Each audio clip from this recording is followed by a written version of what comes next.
And we're delighted today to have Ronald Simpson-Bey here with us. He was presented last year and made such an impression on people that people said, can we please have it back again this year? And that's unusual. We almost never invite somebody 2 years in a row. So let's go ahead and back him. It's a real honor to you that people want to back 2 years in a row. So I want to turn it over to you. Thank you. You mind if I stand? No. I speak better when I stand. Diaphragm problem. But yeah, it's my honor to be invited back for a second year.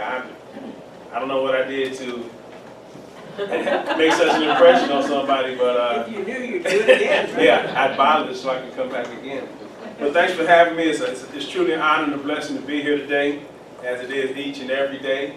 I mean, life is good.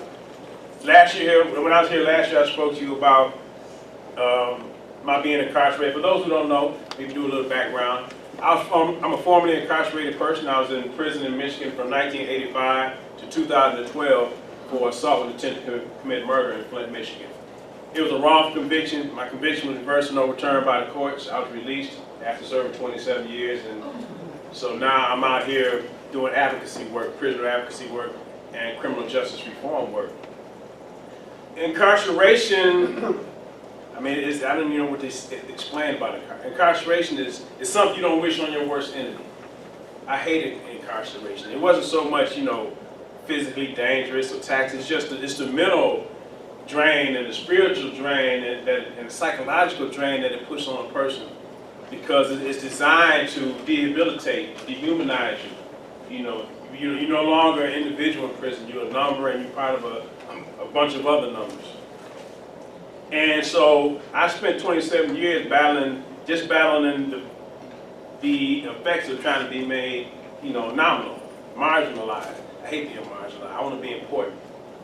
Back in 1990, I was reading a book called "They Came to Fort Columbus," and there's a quote that was in that book that motivated me even to this day. It's my daily mantra, and it says, "I am a vital force among forces, and I refuse to be the victim of a prearranged destiny."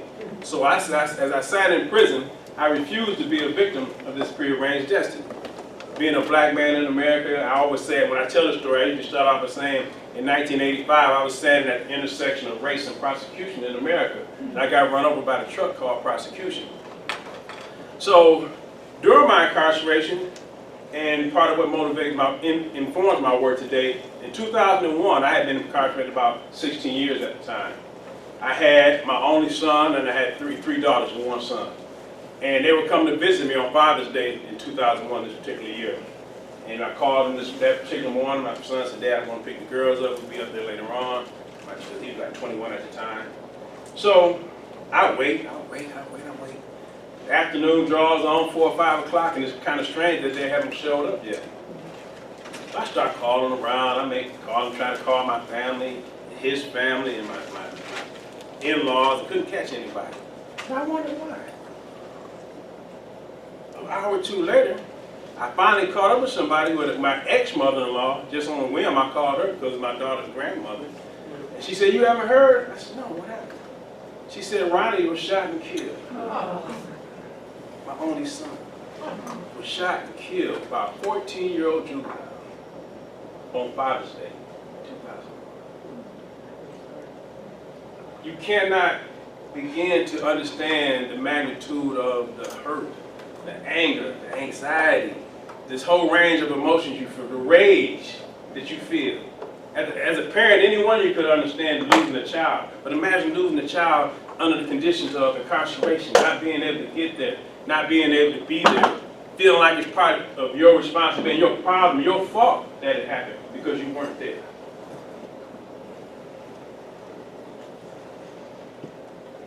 It was a very, very intense time.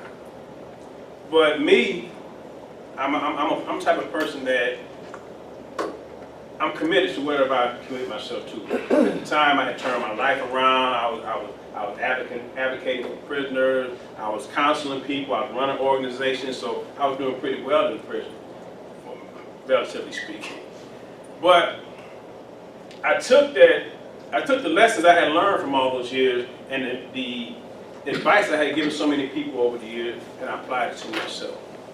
And what I did, and what that resulted in was, I forgave the juvenile that killed my son, and I advocated to the court that he be treated as a juvenile and not as an adult. Because in Michigan, they give juveniles life without parole sentences for murder and what have you, so several different crimes. And I did not want that child to spend his life in prison for the rest of his life. It would serve no useful purpose to destroy his family. It was not going to bring my son back. And it was not going to do anything positive for our community to remove another resource from our community. So I advocated to the court not to treat this child as an adult. And even that was difficult. And you know why? Because I wasn't viewed as a typical victim. You know, I'm black, I'm in prison, I'm poor. I was not viewed as a typical victim. So when I appealed to the prosecutor's office for this leniency for this child, they ignored me. They ignored me. I'm like, wow. So I had to go over the prosecutor's head and complain to the judge. I complained. I said it must be racially motivated. I can't see any other reason why the parents, the victim's family members, wish it is being denied. I'm gonna have to play the race card. It worked. The judge saw my way, and it must have been some backdoor conversation because a day or two later, I got a letter in the mail from the prosecutor's office that they were going to treat him as a juvenile. And they did. He spent 7 years. He got out at age 21, and he's a productive member of society. So that was my contribution to the decarceration movement. And that kind of informs my work today. I'm involved in several different advocacy work. As some of you may know, I work for American Friends Service Committee. We were in Ann Arbor. We moved to Atlanta here about a month and a half ago. And at American Friends, I'm a program coordinator for a program we designed called the Good Neighbor Project. And what the Good Neighbor Project is, it's a co-mentorship, a long-term co-mentorship program that links people doing life and long sentences in Michigan with members of the community for a one-on-one letter-writing relationship. The program is built on restorative justice principles. And what we seek to do is twofold. We seek to impart to the persons doing time the characteristics that will make them a good neighbor upon their return. And even if they don't return, they can impart this to the younger prisoners who are going home. And those are the characteristics of empathy, self-reflection, self-accountability, responsibility, the things that they need to internalize that they may have never done over the years to make them better people. To even make prison a better place. Prison does not have to be the hellhole that it is. I mean, it's just another phase of society. It could be a thriving community if people in there wanted to be. But you have to make that mental shift to want to make a change, to be better. One thing I refuse to do is to allow my former incarceration to stigmatize. And once you get out, you're stigmatized. You know, oh, you're an ex-felon, you're formerly incarcerated, all these labels that they put on you. I guess when I was in prison, I must have grown duck feathers, but it kind of rolls off my back. I don't let it affect me. I'm the first one to put it out there. Y'all don't need to ban the box. I'm going to tell you I've been in prison. The first thing I'm going to tell you, I've been in prison for 27 years. But this is what I learned while I was in it. This is what changed. This is what it made me be once I got out of there. The first 5 years in prison, I was a very, very angry young man, as anybody would be. Because I knew I was innocent, but I couldn't prove it. So I just kept fighting. I kept fighting. I kept fighting. After 5 years, 5 or 6 years, the light bulb moment kind of happened, my epiphany, so to speak. I read that book I was talking about. They came before Columbus, and there was another one called Visions for Black Men by Dr. Nayib Akbar. And it teaches us about, self-responsibility to ourselves and to our community as black men in America. So reading that book and internalizing the things that I read in those books made me shift.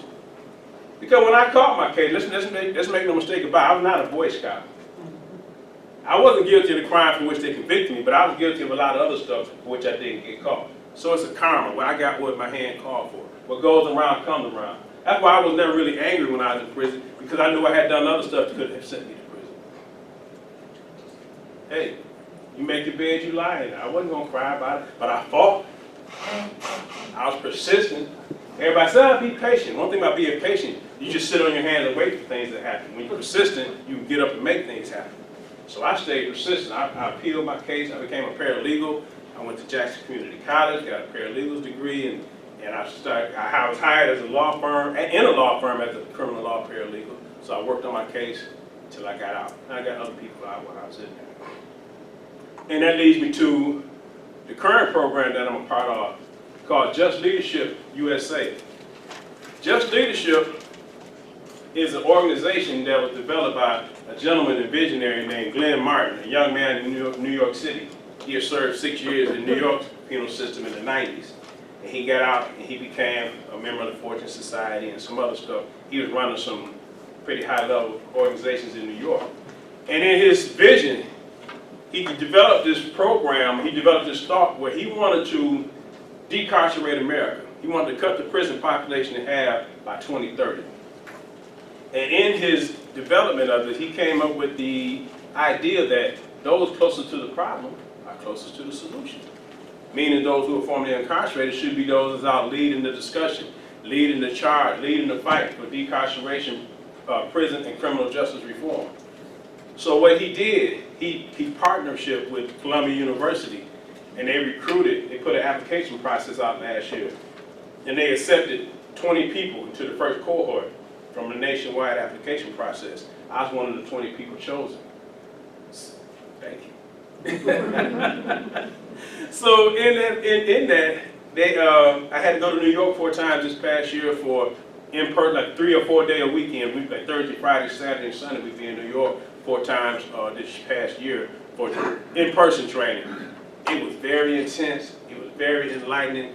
And what it did, when you hear leadership, at least I did, I thought, the old traditional model of leading from the front, from the top down, point, giving everybody instructions. This leadership model is different.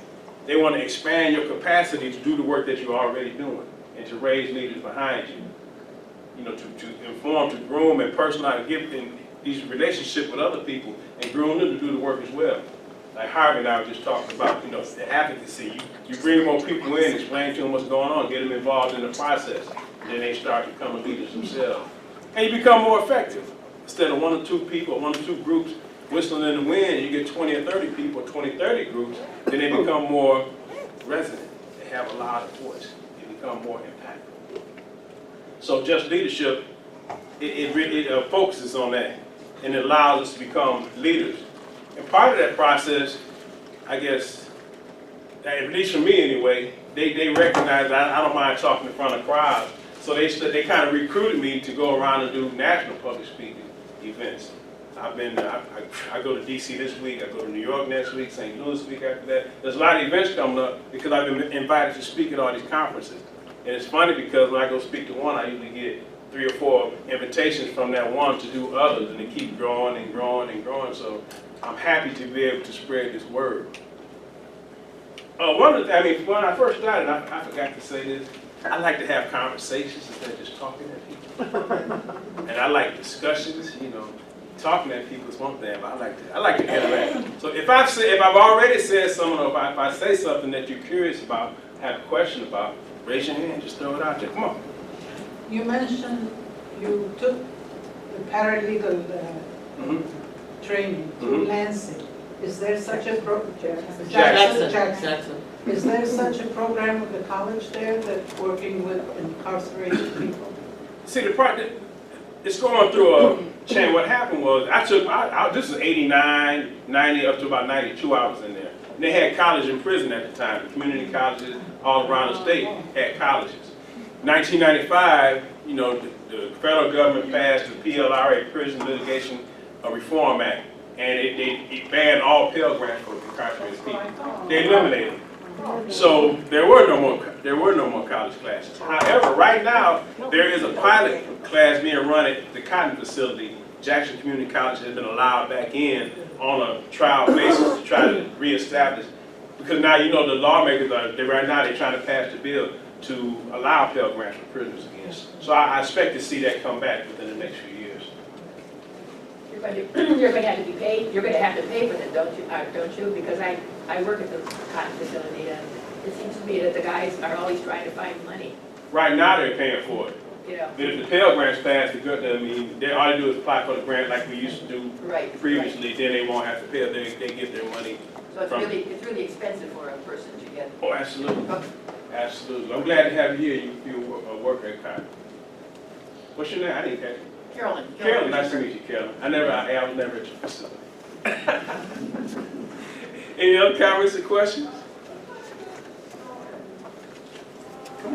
You had mentioned the correspondence with the neighbors and so on, and I was wondering how you connect with those incarcerated to get a successful correspondence going with an individual in the community.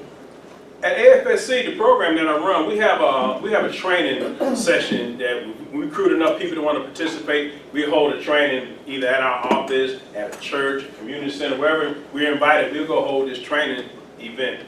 And what we do, we train the outside people, or we give them training in how to write. You know, what to write. We developed a curriculum because we don't want to just write about, well, I went to Florida this summer and it was great. Right. I mean, you can do that. That's fine, and that's part of the relationship process. But once you get past the, the formalities, you want to get down to the nuts and bolts of transformation. Then you work on this from this curriculum that we provided. It has a lot of good topics and questions. One of the good questions that I love that we developed is an open-ended question to teach empathy. And we asked the incarcerated person, if the crime for which you were convicted had happened to one of your family members, how would you feel about it? Leave it open-ended questions. Let them reflect. Internalize this self-reflection, and then write about how they would actually feel about it. Because the thing about being in prison, and one of the reasons prisoners fail parole reviews so often is that you talk this whole culture of remaining silent. When you're arrested, you have a right to remain silent. So you don't talk about what happened, you only face what happened. When you go to trial, you're trying to beat your case, so you're not even owning to the facts of what happened. You're just trying to find a way out to get out. And once you do get convicted, you go to prison, and you don't talk about your case on the yard. So you might have done 20, 30 years, never faced the actual facts of your case, never owned up to what happened in your case, didn't take responsibility because you remained silent. And you remain silent long enough, you start believing your own lies. So what happened, you get in front of a board, a panel of 3 or 4 parole board members, you shackled and handcuffed, and you sitting there, and they ask you these real tough questions about your crime. And you fail poorly in answering. You're sweating, you're shaking, you're stumbling, and because you never really took ownership and talked about what happened. So through the Good Neighbor Project, we hope to facilitate the necessary internalized reflection and dialogue between the community and the person on the inside to help them make that transformation. And the other goal of the Good Neighbor Project is to develop the heart change in the community. Develop the heart change that's necessary to sustain the reform that we're seeking to have in the government legislature. You can pass laws all day. The next administration can come in just with a stroke of a pen, erase those laws. So you can't, I mean, it's not sustainable if you don't have heart change in the community. If the people don't want it, the politicians certainly not going to push for it. So if we talking about cutting the prison population in half at some point in the future, it's not going to be sustainable if we don't have, number one, heart change in the community, number two, the support system, to help them keep from falling back through the cracks. I mean, it's a long, drawn-out process, but that's basically it in a nutshell. So I can contact American Friends for this. Actually, I'm gonna give you my information, and you can email me or call me, and I'll send you information about the project. You can read up on it and let me know if you want to participate, and we get a group together. I'll let you know when you come participate in it. That's for everybody in the room. I would love to have participants from the room. Last year we had a couple people that actually can co-mentor us. Hey, how you doing? Hello. Did I answer your question? Yes, thank you. Thank you. And the work that I've done with prisoners in and out is that they lose contact with their families. Absolutely. And we found that if you were able to maintain, those who maintain contact with their families had a pretty low rate of recidivism. Absolutely. But those who would cut off from families would go back more often. But the system is set up to make the contacts very difficult. Yes, sir. And no contact visits are becoming commonplace now. You just go upstairs and when you can sit behind a television. Right. But you cannot have a face-to-face contact with them. And even when you go into prison as a family member, it's an unpleasant process. Very. Stand in line, get searched, get questioned. At the end of the day, you don't want to go back. No. So, have you been able to find any way of opening that door up to make contacts between prisoners and their families? That's one of the prevailing problems. I mean, it's one of the many underlying problems because, you know, when you, like I said, when you disconnect people from their roots or from their families or from, you know, the relationships to which they formerly had, you weaken that bond. You know, I always say we need to put humanity back into being human. You know, corrections has got to be punitive instead of rehabilitative. At one time, it was rehabilitation. They provided actual programs that make a person, you know, a better person once they come out. But we've gotten in this mental mantra of being tough on crime that we don't care about, you know, rehabilitating the person, and we just want to punish for the sake of punishment. But now we've reached the point of diminished returns, and we need to take a better look at how to do and address these issues. We would like to make it easier for people to visit and contact their loved ones in prison, but now, you know, they monetized it. They got the video visits now. People can visit by video. We fought that tooth and nail. The FCC just recently passed a bill lowering the phone rates about 2 or 3 weeks ago, and which was good. We fought for that. I've been part of that for 20 years, trying to get the phone rates lowered. And so there's a lot of, you know, you have to take the incentive out of, you know, monetizing the visitation and interaction between people. You mean phone rates in prison for prisoners to call out? Yes. Yeah. Yes. They have to pay when they call Oh, out? absolutely have to pay. Either that or they call collect, their family has to pay. Very high rates. Very high rates. What about people, you know, like I have a line that the guys can call for, so have they lowered that rate as well? You know, like my personal phone, I put money out there. Has that also been lowered? Supposedly. I mean, I'm not sure all the permutations of it. It just passed the law, so I mean, it's still being worked out, the actual application. I would assume so. Yeah, I just wondered if that was part of it. So. Yeah, I mean, it's all the whole communication network dealing with prisons has been, they want to cap the rates. It's amazing the cost involved, just amazing. Absolutely. Absolutely. Do you have local partnerships with the work that you're doing with the sheriff's department, police officers, any other? I've been working with the juvenile justice department here at this facility with Belinda Doolin. She and I, we've worked with her on some issues before, and so we developed some partnerships. We just actually moved to Ypsilanti, our office did. So we're trying to make a more concerted effort to, you know, ingratiate ourselves and inject ourselves into the community to be good community partners.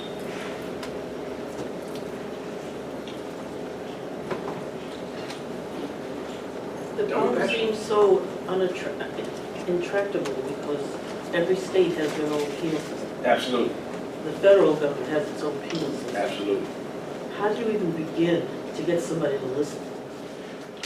Right here on the just like people like you sitting in the room listening to people like me talk, and then taking the message you receive from us or from others that you hear and spreading it. That's why I talk about that heart change in the community. Until you get it out there and you have the people even begin to understand and look at it, it's not going to change. You're never going to legislate morality. You're never going to legislate, you know, people's racial attitudes. You're never going to legislate behavior. The death penalty has never been a deterrent to crime or murder or anything. It's just more punishment. You have to get to the heart of the matter, which is the heart of people.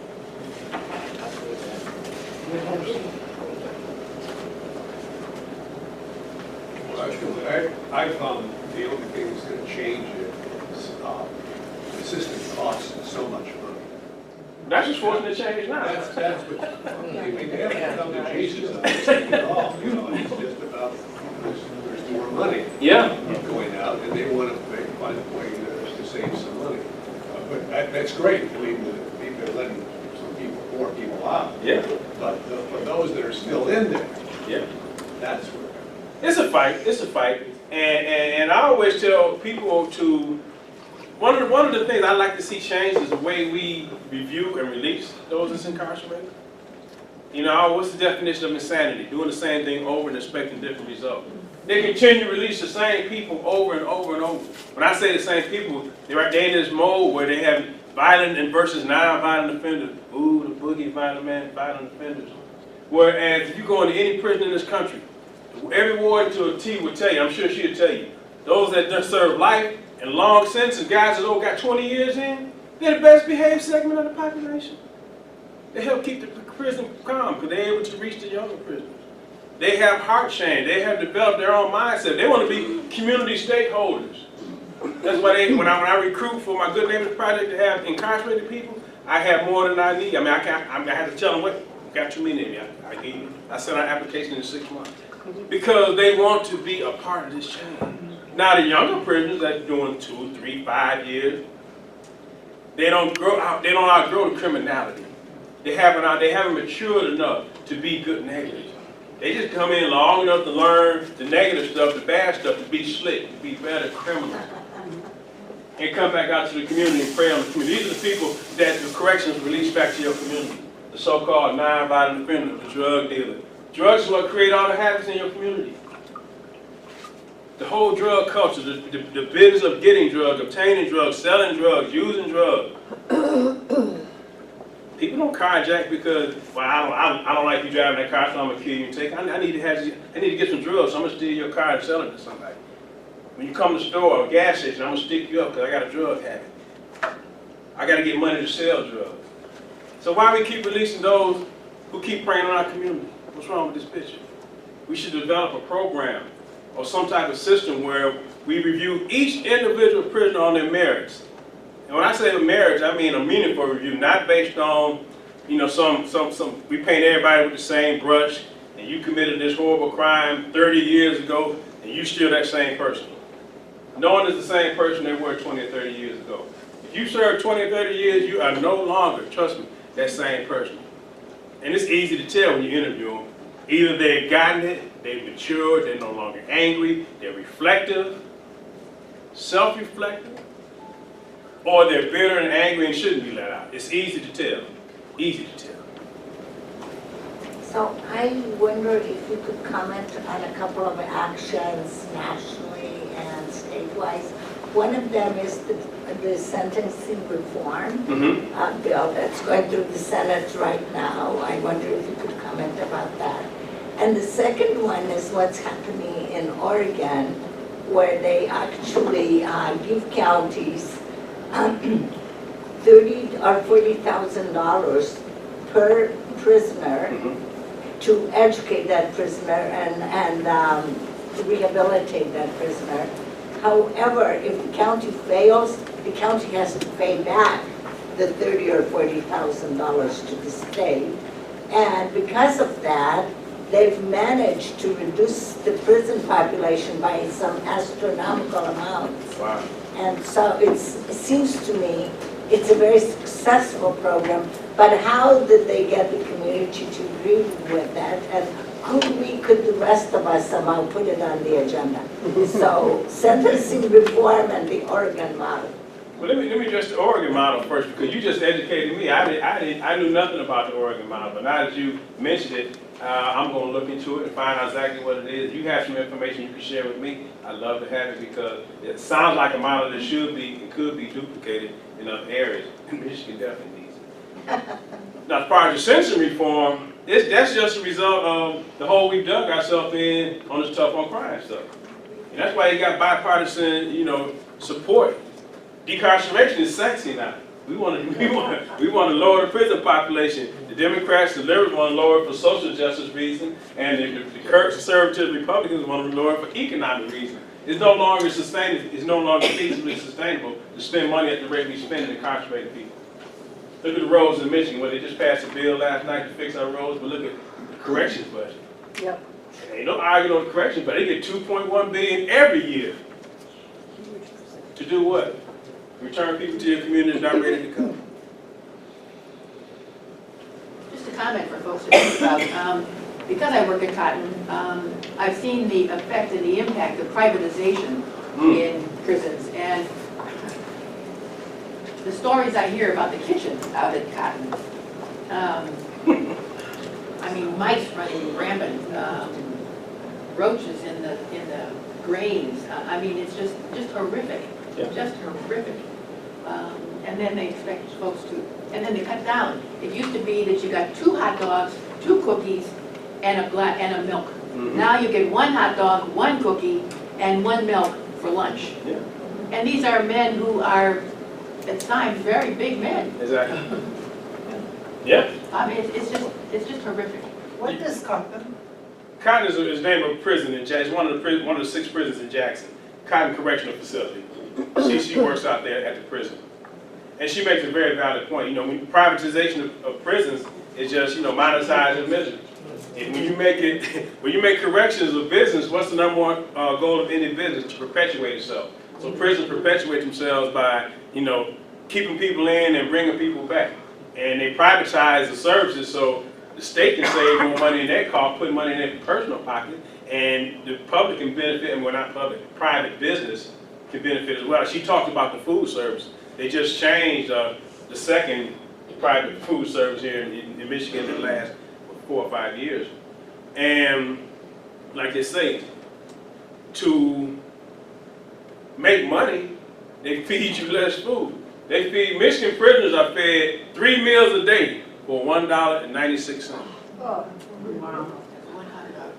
$1.96 for 3 meals, not 1 meal, 3 meals. I have a question. Sure. When you say $1.96, is that the budget now, or has that always been the budget, or has it changed over the years? It changed. It used to be about $2.50, $2.60 per prisoner. It was never. I've never seen it over $3. I was in. I mean, you weren't here when I talked. I was in prison from 1985 to 2012. Okay. And I remember when they used to eat. The average rate for feeding prisoners across the state was like $2.80 or 90 cents per 3 meals a day. And that's not much. That's not much either, but it's even less now.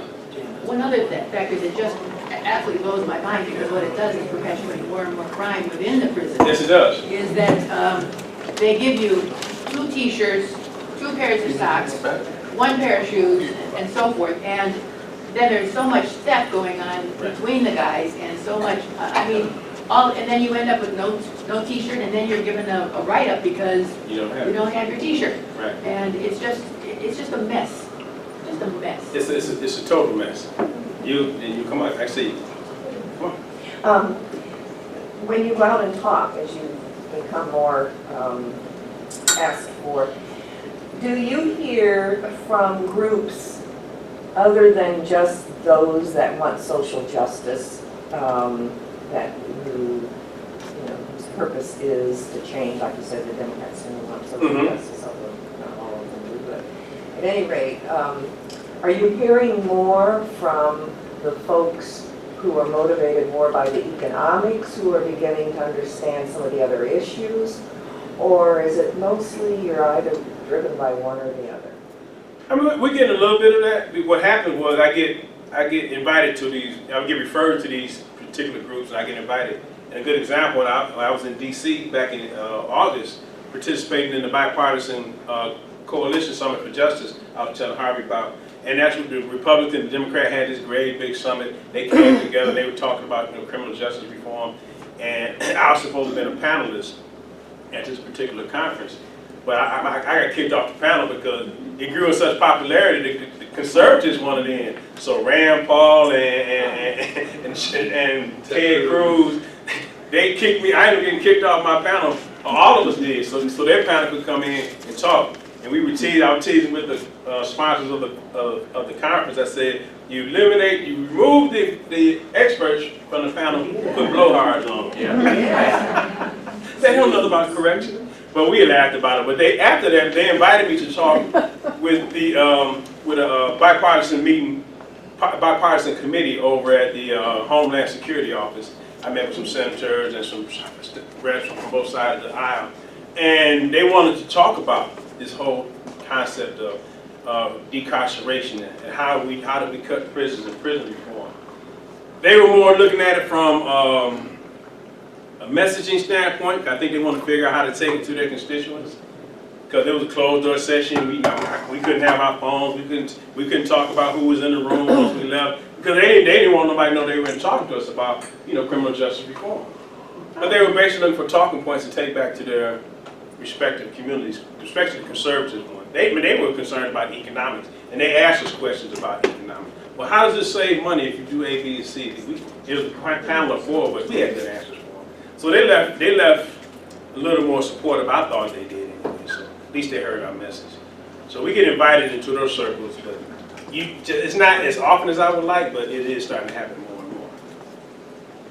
She had a hand up. I see. You're very inspiring. Thank you. And I would like to hear a little more about what you think is the sort of the most important, effective ways we could engage with what you're talking about. Wow. Ooh, excellent question. Excellent question. There are so many different ways to engage, and Carol and I were talking about this before. There's so much to do, and you just have to figure out what do you like. What's your passion? People do best with what they're passionate about. You know, I never try to herd people into a box. Analyze yourself, and what do you feel most passionate about? Do you feel like you're more passionate working with people individually? Are you more passionate working, trying to change legislative law? Do you want to go work with a group that's crafting bills? Do you want to get involved in a community group that's doing something in the community? Find out what your passion is, and then that'll help inform which direction you should go. Although I would really want to be effective. And there are lots of things we can do that will not be, focused on what changes might be more possible effective. now. Well, now, I mean, I don't think anything is impossible anymore. I mean, I'm such an optimist, like anything is possible. If you're passionate about it and you put your mind to it, you can make it happen. Okay. And I tell guys that on the inside all the time. Because I had a 50-year sentence. And I told from there, everybody on the street never thought I was coming home. Even my mom said, well, if you get out. I said, well, Mom, it's not if I get out, it's when I get out. I'm getting out. I said that from day one. So anything is possible. If you're passionate about it, just find the area, no matter how obscure or absurd it may seem. Look at all the great cultural movements of history. They all, at the beginning, they start off as absurd. Your civil rights was absurd. And freeing slaves was absurd. Gay rights was absurd. Legalizing marijuana was absurd. But now they're all status quo. So don't forget it. She was next. Yeah. I see you. I had a question very similar to the one down there about the different audiences. Mm-hmm. One of the things I was thinking about when you were talking about that is that a number of the proponents against the death penalty are against the death penalty, not for ethical reasons, but because it's so costly. Exactly. And the numbers of appeals are way over the top. Absolutely. So I don't, even if you find some way that pushes on the cost thing of it, it's not a bad trip. I mean, as long as you get people who are saying, oh, great, I can do something about this now. Exactly. And there's no one-size-fits-all Yeah. remedy. That's the problem. That's what got us into this thing in the first place. You're that key. Instead of individuality, we just put in this huge box and make everybody fit in. I see you next. For 3 years, my job was to stop the construction of new prisons. Great. So I traveled around the country, mostly to rural areas. Mhm. That's where most of them were being built. Absolutely. So I'd sit down with the local people and say, you've got plans for this new prison. One of them was an area that was planning a 300-bed prison. Mm-hmm. And I said, you've never locked up more than 50 people in this county for the last 100 years. Right. So what do you do? Why do you do this? They said, because we are going to rent our beds out to other communities that need beds. So the more we talked about it, the more I found it's just a never-ending process. Sure. I could not get through any moralistic help of one another. It was jobs. Absolutely. They said, we need full-time jobs with benefits in this community. We are a poor community, and the prisons are going to produce that. Exactly. By the way, they were right. Oh, yeah. The prisons did come in there, and the employment did go up. And so this just it keeps repeating. So the more you build them, the more they will find people to put in them. Absolutely. And I was out in Texas one time, and I was talking to this judge, and the judge is running everything in Texas. Right. And I said, where are you going with this project in Texas? And he said, oh, we've got a lot of prisoners coming. Where are they coming from? Oh, they're gonna come. Yeah. They're gonna come. And they were mostly picking up people crossing the border. That's for sure. And then they just lock them up. For sure. And they make money. Absolutely. Makes money on it. So it's, how you could ever shut off that? Yeah, morality and principles go out the door when you talk about economics and jobs. I mean, I always tease because I talk all the time. I go to churches often. I say, we're a country of Christians. We're a country of convenient Christians. Yeah. Yeah. we're Christians as long as it's convenient. As soon as it gets a little bit difficult, we have to make a difficult choice. Then morality and character go out the door. Martin Luther King once said, the ultimate measure of a man is where he stands not during moments of comfort and convenience, but during times of challenge and controversy. And when it comes to challenge and controversy, you can know the true moral fiber or character of a person in difficult times. She was next, I got her. You speak to working in our passion, and I think that is the most effective, beautiful, wonderful answer. Thank you for saying that. My passion is working with our youth. That's good. That's And great. so, when I speak of that, inspire me or educate me, or what do you have to share as I go into the schools and I work with that passion? Someplace you can lead me in your thoughts or your experience? I think one of the most important things when working with youth or anybody, we can work with humans, is have patience, not to get burned out. Have a real deep, true compassion for the human condition, because we find ourselves in some hell of a predicament. And children, it's proven that their brains aren't fully developed until they reach around age 25. So they're gonna do stuff that seems totally counterproductive, totally like, why the hell would you do that? But then after years of that, you can get jaded, you can get burned out, you can get like, oh my God, I'm sick of these kids. So I go to juvenile justice conferences, but I don't do a lot of work directly with kids because they frustrate me. I'm just being honest. So it's just a matter of when you go into the schools, recognize that number one, that they're gonna do stuff that's gonna frustrate. Number two, a lot of them come from very difficult, challenging circumstances. And with people under distress and trying things, they do a lot of, they do bad stuff. Are you aware of any programs to bring this information? The way I look and how I am perceived, sometimes people shut off being heard. Mm-hmm. So I'm wondering if you have any experience with something that's out there, or people with the Friends group in IPSC, or... Let's talk a little bit. Let's talk after me. I do know a few That's okay. some Thank you things, very much. information and some groups I can probably share with you. And because a lot of people are trying to do that work. And I always tell people, they just go and be genuine. Yeah. When you're authentic and you're genuine, no matter what crowd you're talking to, they may look at you like, what you're talking about. Inside, it resonates with them. He said something, she said something I like. We may be on opposite sides of the argument, but because you're passionate and you're genuine, and you're not being mean-spirited. A lot of people don't agree with Al Sharpton, but he always says something I love. He said, we can agree to disagree without being disagreeable. Well, first I want to trust that gentleman to speak. His arm has been up. Oh, I'm sorry, Rick. That's all right. I apologize, Rick. You have been talking about the politics of things. Now, I was made me think about the employment barriers that so many people have that either been incarcerated or that are like our youth that are tempted to do things that are under the table because they can't get a job under the table. Right. And I'm just wondering if there's anything that you could share in terms of changes that might be out there being talked about. I know that the checkbox on employment. Yeah, ban the box thing. Ban the box is one piece of it, but that seems more symbolic than real in a sense, because I'm just wondering where the jobs are and if there's anything that's helping people when they come out of prison to get them jobs. You may be surprised to hear me say this, but there are jobs out there they're more lower level jobs for people getting out of prison. When I first got, I kept hearing this thing, there are no jobs out there. Guys I met in 27 years that came back 2, 3, and 4 times, they were around, there no jobs out there. But I got out, I'm like, Where the hell are they at? All these jobs out here. I got a job immediately. Even though I had a 27-year record, I had a job immediately. So the thing is, two things.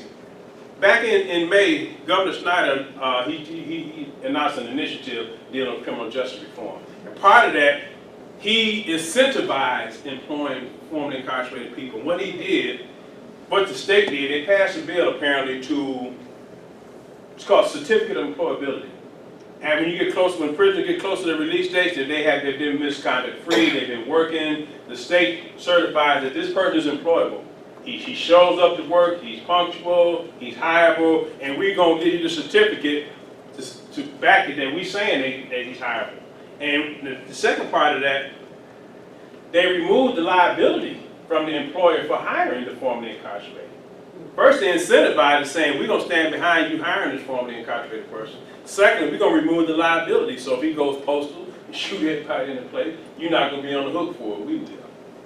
So that kind of, that's loosening the chains of this employment, this perceived shortage of employment. The employers are opening the doors. Because you heard Mike Dugan say a couple months ago, he said, we found that the formerly incarcerated people are the most motivated. These are the best workers we've had. Because Wayne County launched, they launched an initiative to hire 5,000 ex-felons. And they found that these ex-felons were the best workers that they had. They weren't late. They knew how to handle, rough people in authority. They may talk to them dirty or mistreat them, whatever. I gotta have this job. I want this job. I'm not gonna let anything you say do deter me from doing this job.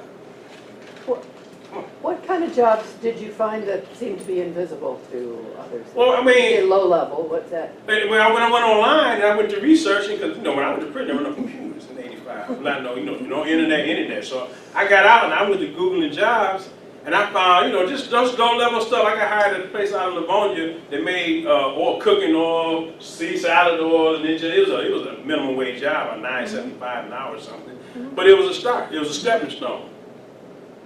And the thing about it, people out in prison, I always tell them, don't come out with expectations you're going to step right into a $50,000 a year job. It's not going to happen. Take something mean. If you worked in prison for 17 cents a day, sweeping floors and serving food, surely you can work for $9 an hour until you get on your feet.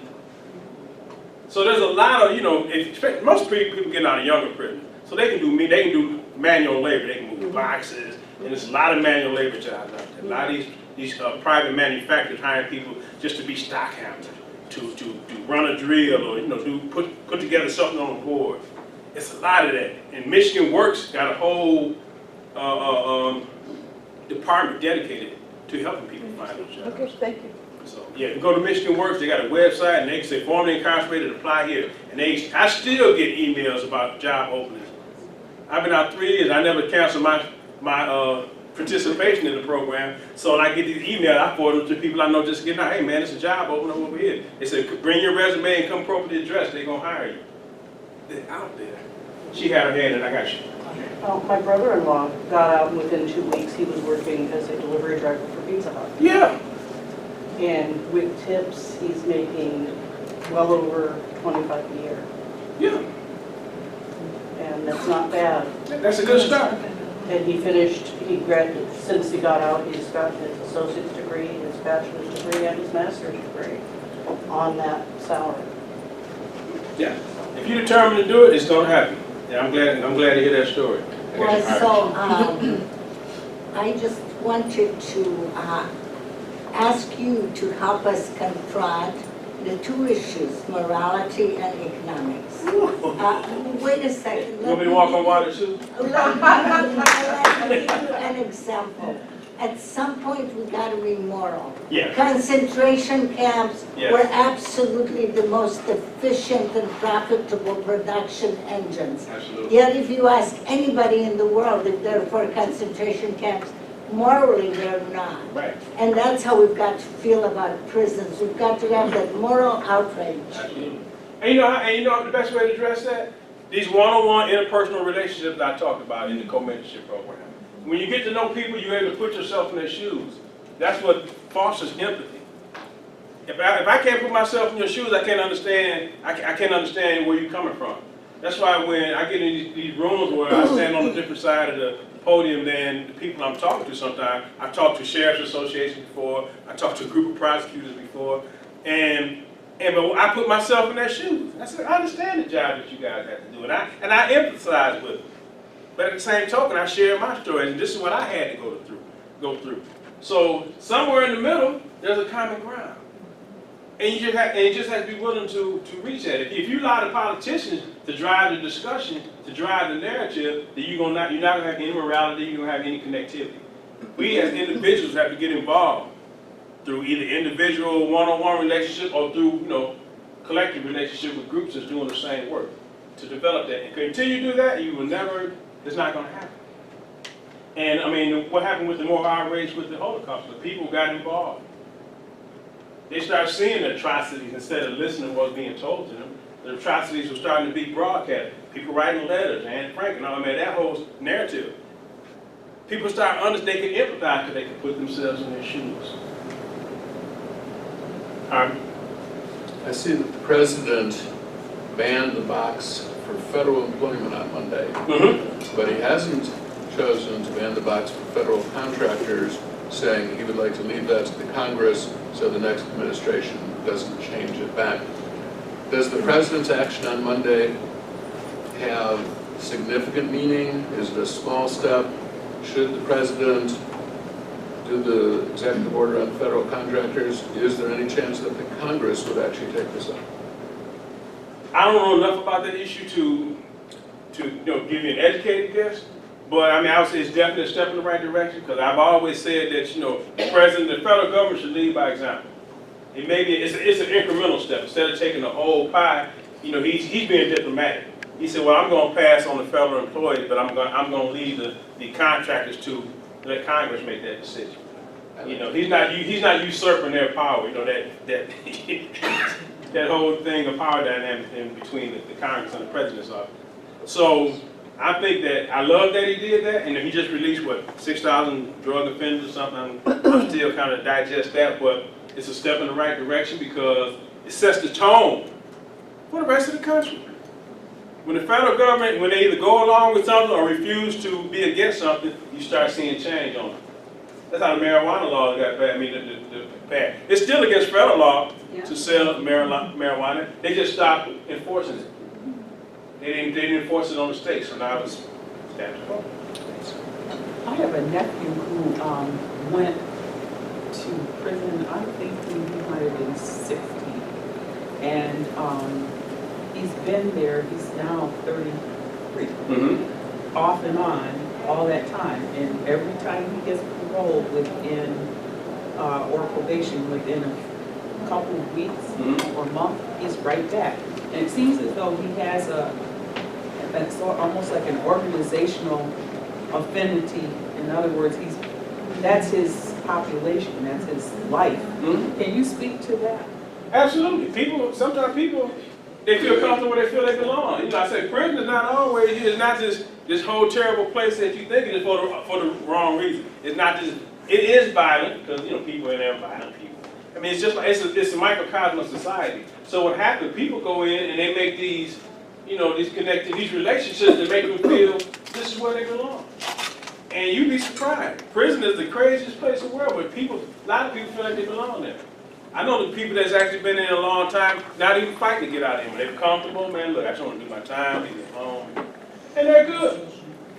I mean, it's just the individual. I mean, you can't save everybody, you're not going to save everybody. All you do is try to get those you can reach. Now, your nephew, I mean, I'm not sure what his situation is. He maybe needs to get involved with different programs while he's in prison. And when I say programs, I mean those run by the prison organizations, because the department, they don't really give you enough programming to make the transformation that you need to make. They give you GED, which is a requirement for parole. And if you have a sex offense, they give you sexual offender therapy, assault offense, assault offender therapy. There's enough programs to cover that, but when they do release you. Now, if you want to see a change, you go get involved in these prisoner organizations that are actually running transformation programs.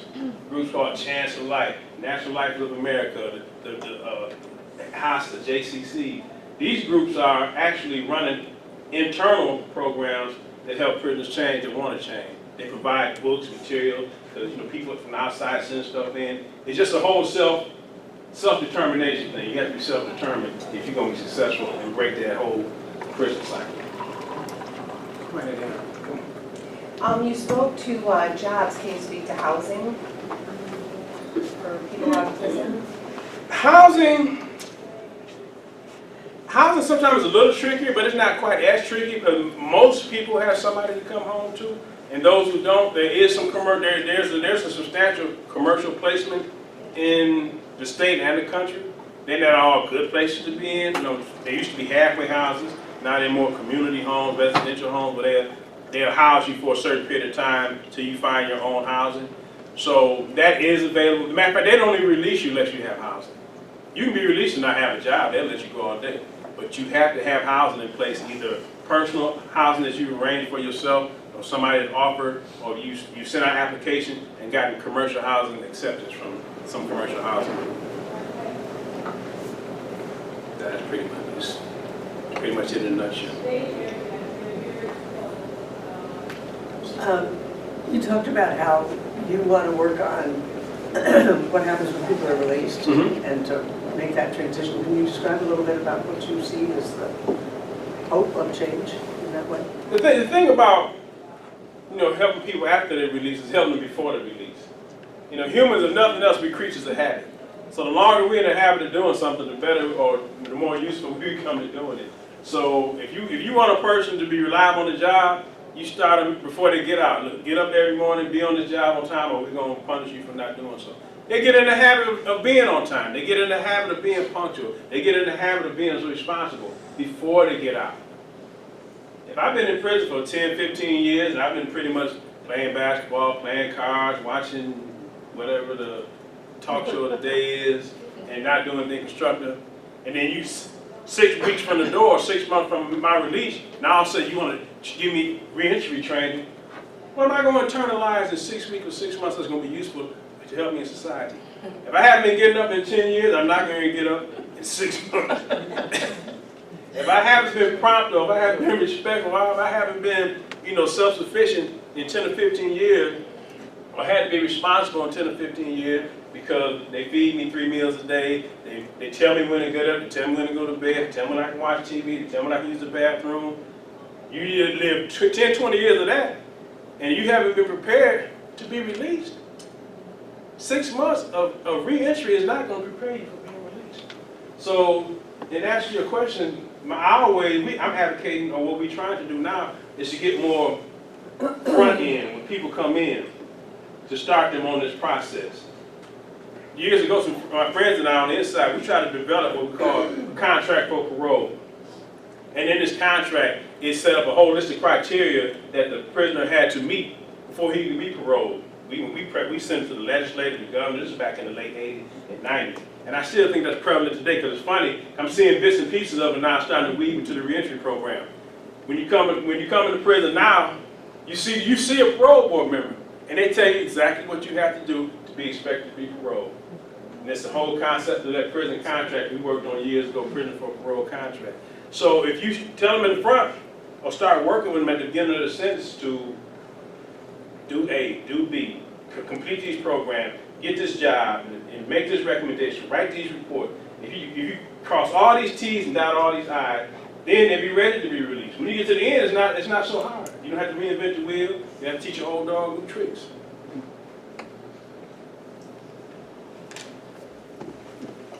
Go ahead. I thought Jeff had his hand. Last week, some of us participated in a restorative justice 2 days of Fred Van Blue, who was a former prosecutor in Iowa. Right. And one of the things that got discussed during Thursday evening's presentation was putting the practices of restorative justice, particularly a victim offender conferencing kind of activity in the prison, which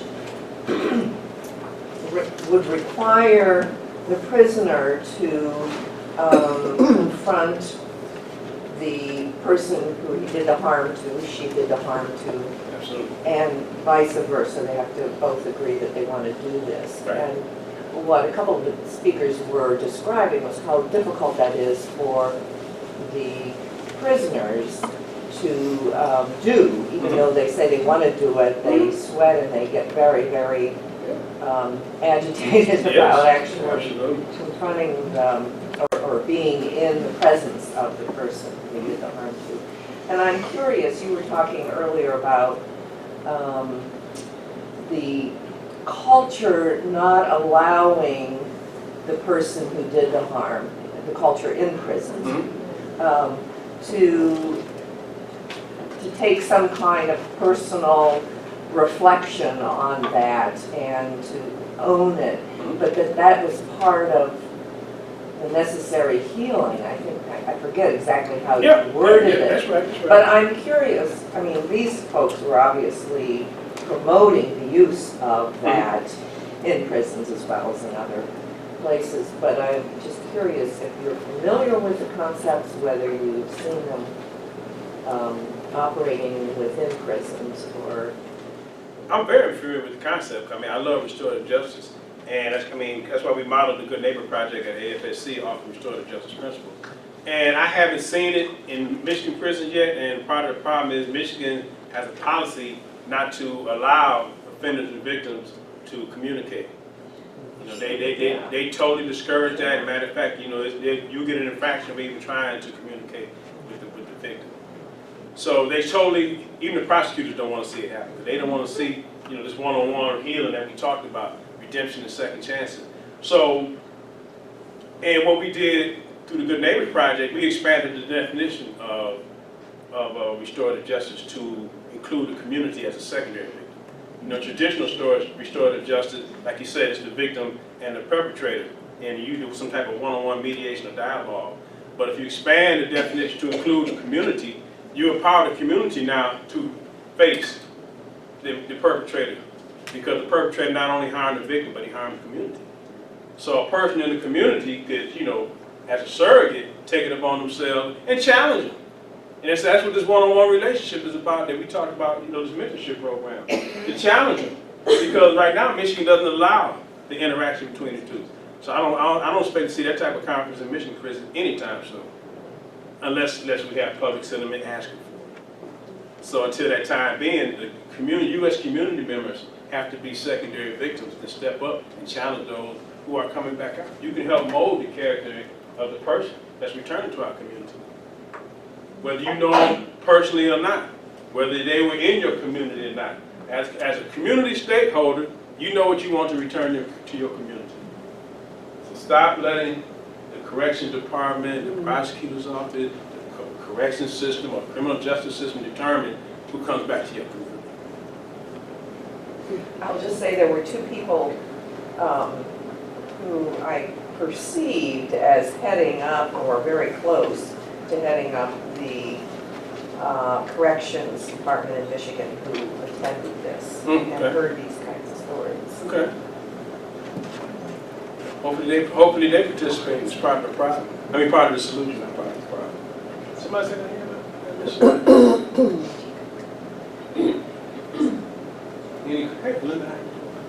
Any questions or other questions or comments?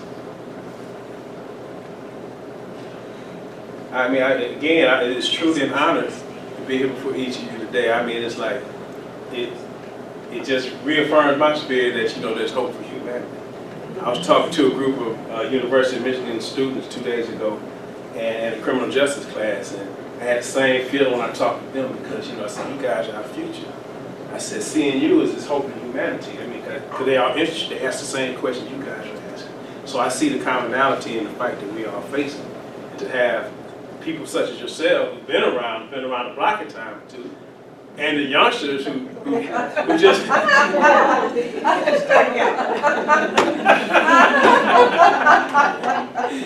and to see the young people who just started their first lap around the block, and everybody's kind of on the same page, it really gives me a lot of hope, and it encourages my work, because anybody in this work knows that it's exhausting work, it's thankless work, it's work that you have to have your self-satisfaction level have to be real high, and your expectations have to be pretty low.